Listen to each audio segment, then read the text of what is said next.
Hey everyone, today I've got something really exciting to share with you, especially if you've been looking for a reliable way to get Delta Executor running on your device. Whether you're using iOS or Android, this method works flawlessly on both platforms, and I'm going to guide you through the entire process, step by step. Now, I know how frustrating it can be to search for tools like this, only to run into dead links, key systems, or complicated installation methods. But don't worry, this method is totally keyless, which means you won't need to mess around with activation codes or wait through sketchy verification screens. It's quick, clean, and best of all, it actually works. As you can see, I already have Delta Executor installed on my iPhone, and it's running without any issues. I've tested it thoroughly to make sure everything functions the way it should, and I'm genuinely impressed by how smooth it is. You're going to love it. So without wasting any more time, let's jump right into the tutorial and get Delta Executor installed on your phone.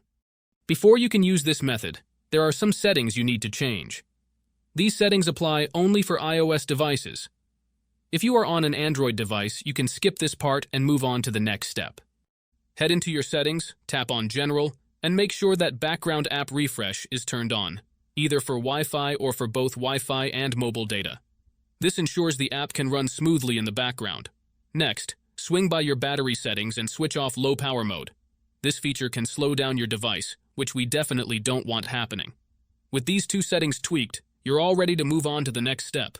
What you need to do next is open up your internet browser, in my case it's Safari, and go to the website called pluginelite.com. Plugin Elite is a website where you can find many apps with awesome features. Once you are on the website, search for Delta Executor and click on it. To get started, simply click the download button and give it a moment to install. Depending on your internet connection, it might take a little bit, but once it's finished, you'll automatically be redirected to a page that says, Installation completed. At that point, the app will pop up on your home screen, and you're good to go. Now, if it's your first time using the site, there are a couple of extra steps to complete. But don't worry, it's super simple. You'll be directed to a website with a video tutorial that walks you through everything step by step. All you need to do is install a couple of apps from the App Store or Play Store, depending on your device. These apps are completely safe and secure, so there's nothing to stress about. Just follow the instructions, and you'll have no trouble at all. So, that's it guys. If you enjoyed this video, make sure to leave a comment, like, and subscribe. Thanks for watching, and see you next time.